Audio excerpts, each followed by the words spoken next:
सुप्रभात प्यारे बच्चों। आज हम आपकी जो दूसरी पूरक पुस्तक है भारत की खोज, उसके बारे में पढ़ेंगे।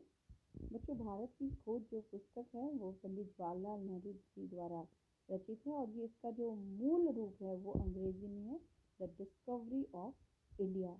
इसी का हिंदी रूपांतरण भारत की खोज हमारे पाठ्यक्रम में है और इसका पहला पार्ट जो है वो है अहमदनगर का किला।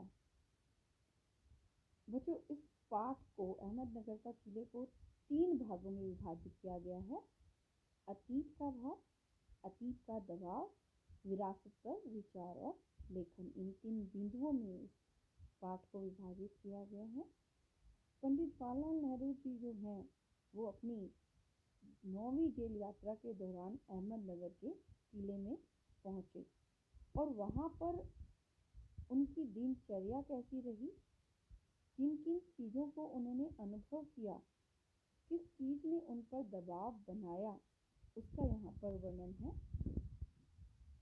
जब जवाहरलाल नेहरू जी अहमदनगर के किले में पहुँचते हैं एक बंदी के रूप में, तो वहाँ पर समय काटने के लिए वो अपने शौक अपनाते हैं और सबसे पहला शौक जो उन्होंने अपनाया था वो था बागवानी। बागवानी उनका प्रिय शौक था और वहाँ पर वो जो है बागवानी जो है उन्होंने शुरू करी। और क्योंकि जो धरती थी वो बहुत कठोर थी, उनके लिए उसे खोदने के लिए उन्हें बहुत मेहनत करनी पड़ती थी। इससे पता चलता है कि बहुत ही परिश्रमी थे। साथ ही जो नेहरू जी हैं वो समय के भी बहुत पाबंद थे। उन्हें लगता था कि समय को बिल्कुल भी व्यर्थ नहीं गंवाना चाहिए, क्योंकि एक बार जो समय चला गया वो वापस नहीं आता है और इसलिए वो अपने एक एक पल का जो है वो सही हिसाब रखा करते थे, यानी उसका सदुपयोग किया करते थे। जब उन्होंने क्यारियाँ बनानी शुरू करी, यानी अपने एक बागवानी के शौक को आगे बढ़ाना शुरू किया, तो उन्हें बहुत सी दिक्कतें आईं, जैसे कि उनके पास पूरे औजार नहीं थे। बहुत से ऐसे औजार थे जो कैदियों को नहीं दिए जाते हैं और उस पथरीली ज़मीन को खोदकर क्यारी बनाना एक दुस्सह कार्य था जो वो करते जा रहे थे। लेकिन एक समय पर, एक जगह पर आकर जो जेलर थे उन्होंने उन्हें आगे खोदने से मना कर दिया और जो ज़मीन उन्होंने खोदी थी बहुत उपजाऊ नहीं थी। अंततः जो है उन्होंने कुदाल छोड़कर कलम को उठा लिया। अब जब कलम उठाई तो कलम उठाने का तात्पर्य है एक शौक उनका जो था दूसरा वो क्या था, लेखन कार्य, यानी उन्होंने लेखन को अपनी समय गुजारने का जरिया बनाया। तो जहाँ जब जेल में बंद होते हैं तो आप बहुत सी चीज़ों से कट जाते हैं। आपको ये तक नहीं पता चलता कि आज कौन सा दिन है, कौन सी तारीख है, दिन है रात है, यानी ऐसी अंधेरी कोठरियाँ वहाँ पर रहा करती थी। हमारे स्वतंत्रता सेनानियों ने बहुत से कष्ट उठाए हैं स्वतंत्रता को प्राप्त करने के लिए। तो जवाहरलाल नेहरू जी कहते हैं कि वहाँ पर वो चांद की स्थिति को देखकर दिनों की गणना किया करते थे।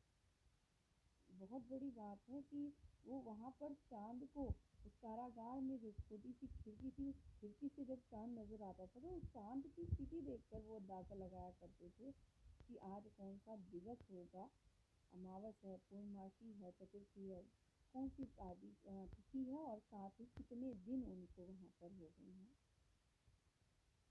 उस किले में, जो अहमदनगर का किला था, लेखक मानते हैं कि उसके कोई ऐतिहासिक मूल्य शायद नहीं है, लेकिन एक ऐसी घटना है जो हमारे लेखक यानी जवाहरलाल नेहरू जी को भी विचलित करती थी और उस किले से जुड़ी हुई थी और बहुत प्रसिद्ध थी, और वो थी चांद बीवी नामक महिला की कहानी।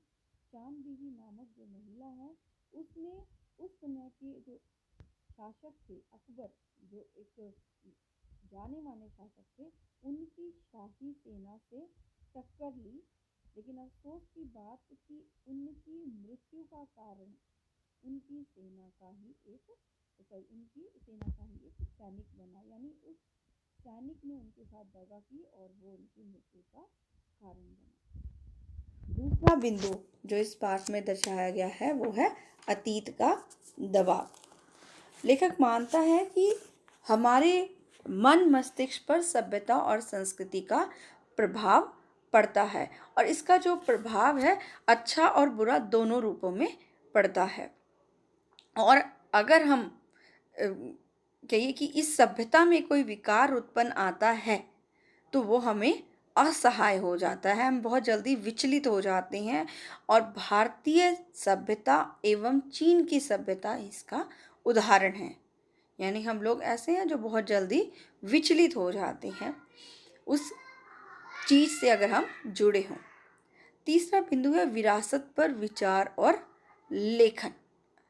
लेखक मानता है कि हम लोग उस समुदाय से जुड़े हैं जो अलग रहने में विश्वास नहीं रखते। उस समुदाय से तात्पर्य है कि हम ऐसे देश के निवासी हैं जो अलग रहने में विश्वास नहीं रखते और हम विश्व बंधुत्व की भावना में विश्वास करते हैं। ये वो बिंदु है, महत्वपूर्ण बिंदु जो इस पाठ में आए हैं और इनकी मैंने चर्चा करी है। बच्चों, आपने ये पाठ बहुत अच्छे से पढ़ना है और उसके बाद कल हम इसके प्रश्न उत्तर करेंगे। उसके अलावा अगर आपको कुछ दिक्कत आती है, कोई परेशानी आती है, कोई बिंदु समझ नहीं आता है तो आप उसको पूछ सकते हैं। धन्यवाद।